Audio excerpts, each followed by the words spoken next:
I hope your head embrace the crown. Hope your back embrace the wings. We are lions to the lions. We are king amongst the kings. This is from the heights.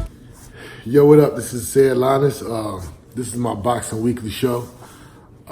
Just make sure you, if you want to, hit the subscribe button and make sure to comment on all my videos. I know a lot of people out here who really love boxing, you know, and I love boxing too. I know it's a small community of us that really pay attention to boxing, you know, and don't just watch it just casually. We watch it on a weekly basis. So I'm really doing this for y'all, you know what I'm saying? And I love to have the interaction. So if you like the videos I'm doing, just make sure you comment, make sure you subscribe, and I'll keep doing them. So what we have right now is this week, I'm gonna be giving y'all the top 10 pound for pound list according to Linus. Oh, hold on one second. Okay. The top 10 pound for pound list according to Linus.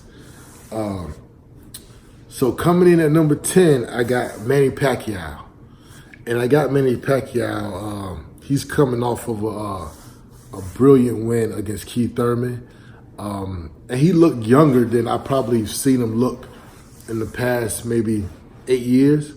So I think it's good to have him back in the top 10 pound for pound. He hasn't been in the top 10 pound for pound for a long time, but I think it's safe to say once you have 3 fights in a row where you knock out Lucas Matisse and you beat Adrian Broner, and then you come back and you beat Keith Thurman and actually knock Keith Thurman down early. I think that's enough to get you back in the top 10 pound for pound list currently. And plus, we already know his resume is, you know, he's fought everybody over the past 20 years. So big shout out to Manny Pacquiao. At number 9, I got Alexander Usyk.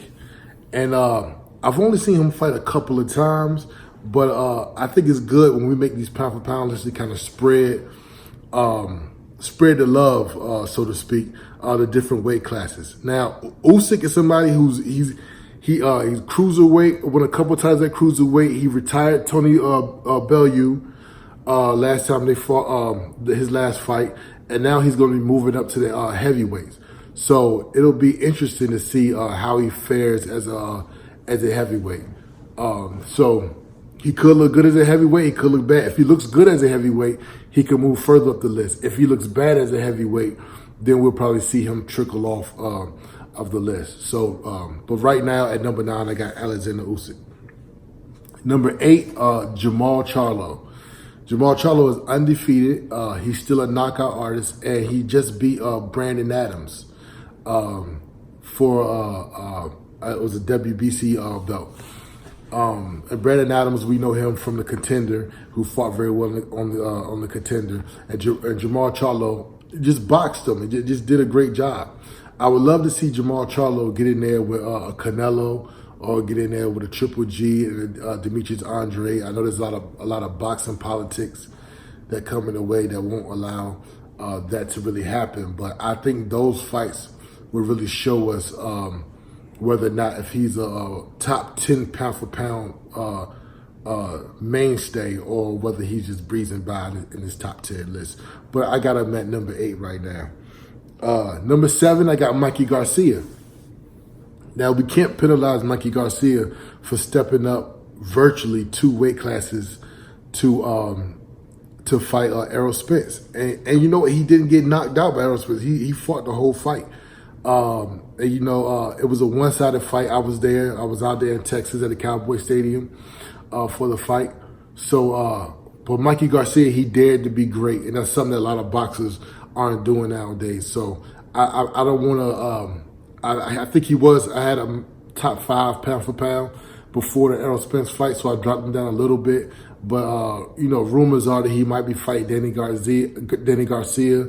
Rumors are floating around that he might be going to the Zone and fighting some of the guys at 140, like Regis Prograis.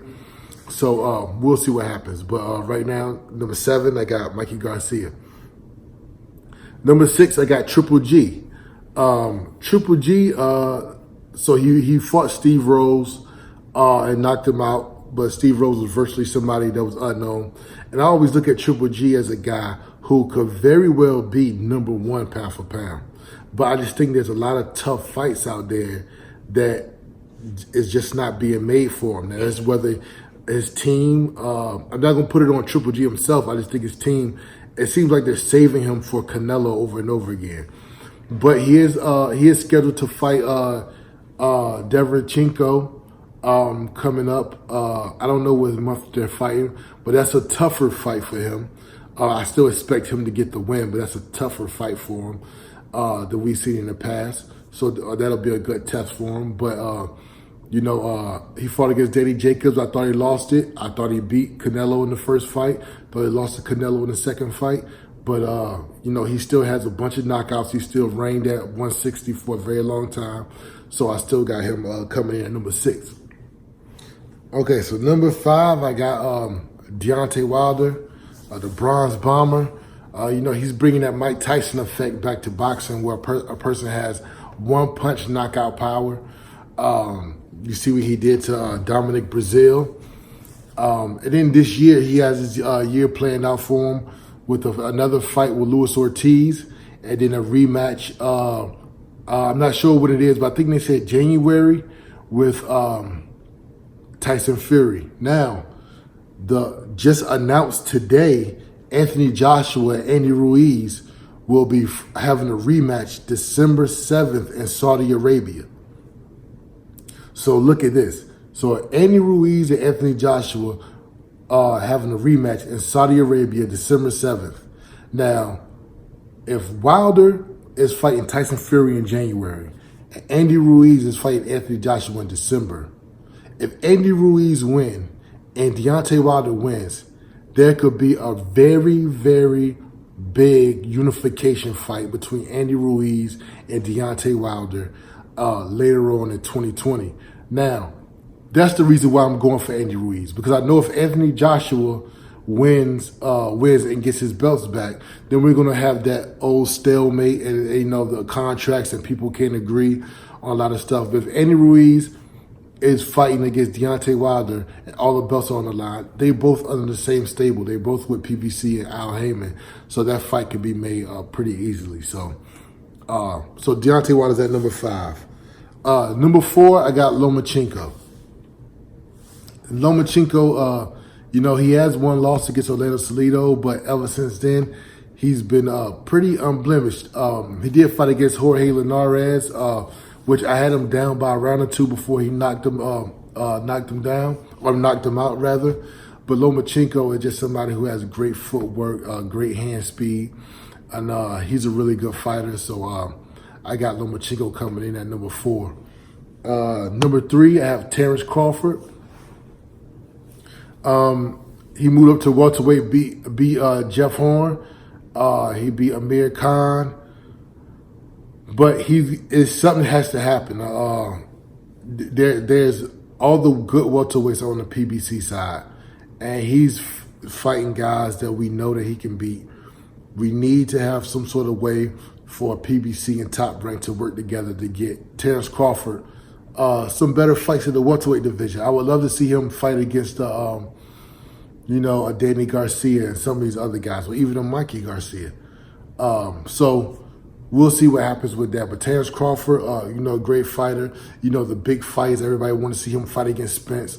But I think he need to go through some of these tough fights. I think it would be a little bit unfair if Spence has to fight Sean Porter, then has to fight Manny Pacquiao, and then comes to fight Terrence Crawford. But then Terrence Crawford hasn't fought anybody really notable on his side of the street. So big shout out to Terrence Crawford. I got him coming in at number 3. At number 2, we just spoke of him. I got Errol Spence. And Errol Spence is number 2 because I think he's just the most talented fighter out right now. I think he has the power. I think he has a very stiff jab. There is going to be, I actually got to see him fight in person against Mikey Garcia. It's going to be a very tough fight when he fights against Sean Porter. Very tough fight. But if he can get through beating Sean Porter and then if they make the Manny Pacquiao fight and he beats Manny Pacquiao, I see Errol Spence being number one clear, probably pound for pound. But right now, I have him coming in at number 2. At number 1, I have Canelo Alvarez. Canelo Alvarez is the cash cow of boxing, and he has fought everybody. His resume is top notch, and he dares to be great. Only blemish he has on his record is when he got schooled by Floyd Mayweather. But that's how it is in boxing. You know, I think people should actually revisit Floyd Mayweather and give him extra credit for his win over Canelo Alvarez, because Canelo Alvarez has had a terrific career since then. But Canelo, his last few fights, he beat Danny Jacobs. He went up to beat Rocky Fielding. He fought Triple G twice. You know, one of them I thought he lost, but the other one I thought he won. And then before that, I mean, he's beaten everybody. He's Amir Khan, Cotto, Sugar Shane Mosley. I mean, he's fought everybody. So right now, coming into Canelo, coming in number 1, I got Canelo winning. So I'm going to just recap the top 10 list right now.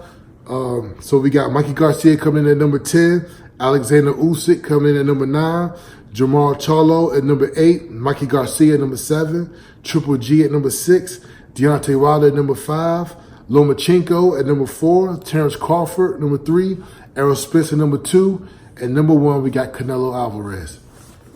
Thank y'all for listening. Make sure y'all hit the subscribe button and make sure y'all comment. I'll be back next week with another video. Peace.